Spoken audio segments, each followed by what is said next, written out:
Hi, I'm Lou from Dirigo Safety, and welcome to your Northern New England Law Enforcement News Roll Call. Thanks for being with me. Let's get going. These briefings are short and focused on police-related issues for Maine, New Hampshire, Vermont, and Northern Mass policing areas.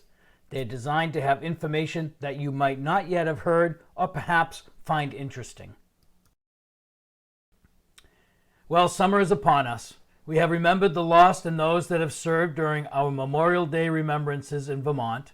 We have run in Special Olympics torch runs in Mass, sworn in our summer part-time police in Maine, attended Special Olympics events all over New England, and Motorcycle Week is happening now in New Hampshire. All signs of summer to include police officers trying to get time off. I stress the word trying because I know how busy it can get during these summer months and all hands being needed as others vacation around us, needing you to keep us all safe. So this roll call begins with a thank you. Thank you for your service this summer while everyone else is getting time off. Next, it looks like Detective Richard Campbell, an 18-year veteran of the Somersworth Police Department, has been selected for the position of Deputy Police Chief with the town of Barrington, New Hampshire Police.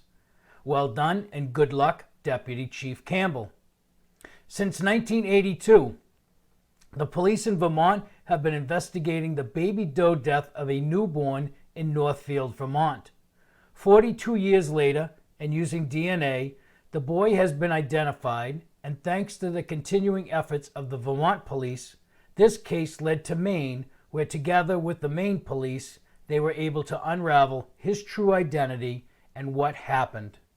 Thank you to all those involved and those continuing to work on cold cases.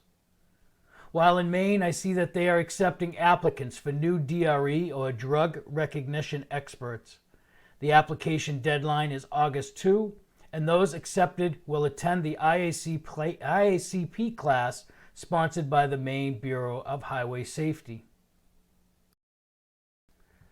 I want to quickly cover a promising program out of Vermont where they have established Circles of Support and Accountability, or COSAs, as an approach to keeping those who've committed sexual crimes from reoffending.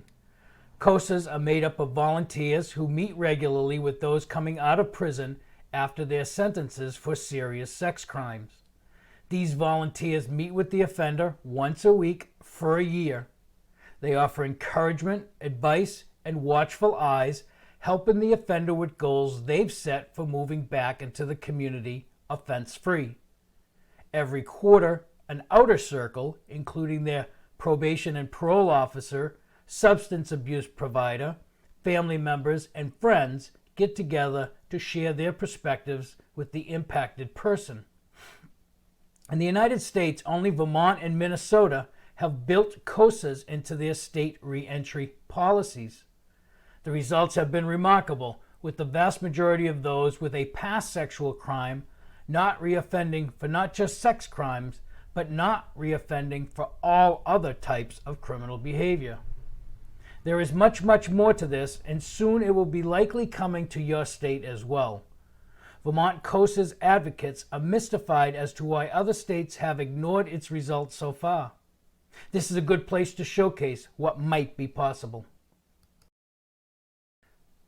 I see that all over New England states are having initiatives surrounding car speed, distracted driving, seatbelt use, and so on.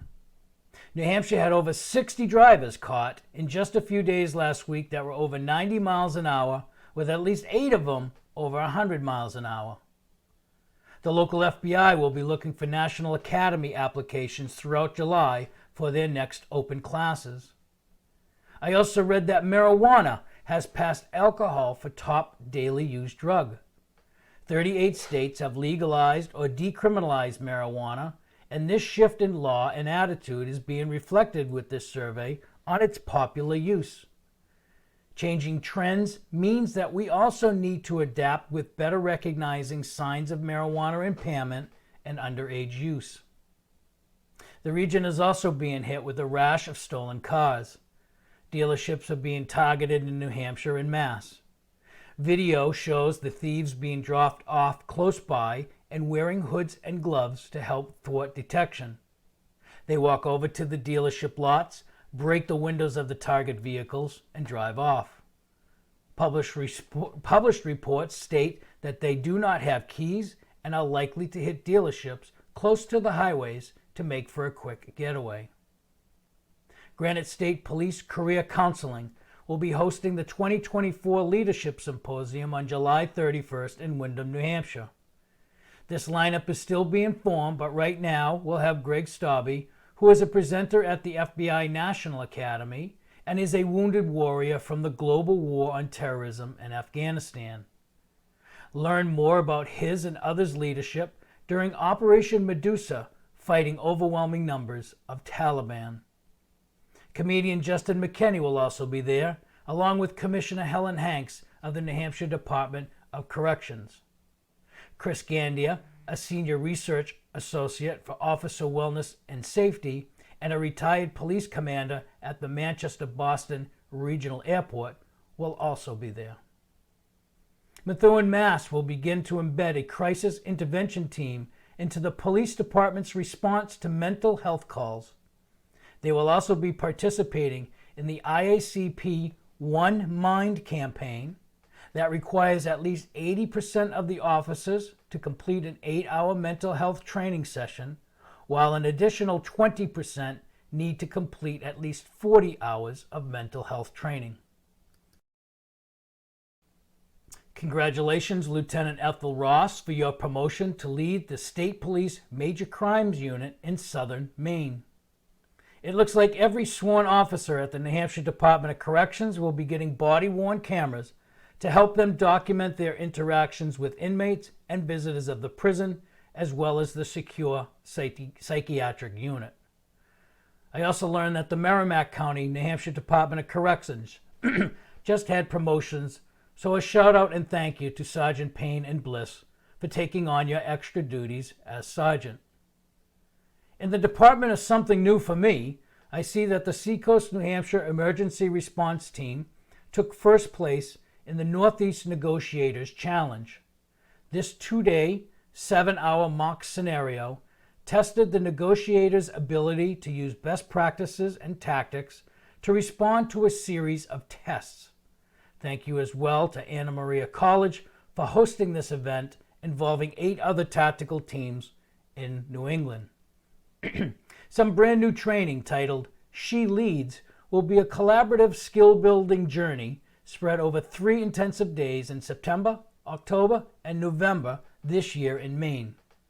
This curriculum will help participants identify their values, voice, and vision in a male-dominated workplace. Much more on this and other training at the Dirigo website. I hope you like these briefings and will subscribe to them or perhaps share them with another who might find these helpful. If you have something noteworthy to pass along, perhaps some training opportunities, maybe a promotion or a new hire, maybe to announce a special award given to a person in your department, reach out to me. I want to hear from you and to have you part of our future roll calls. Use the QR code to let us know what you think of these. Your feedback to me is awesome, so please keep it coming. Until next time, I'm Lou. I hope all is well. Now let's get to work.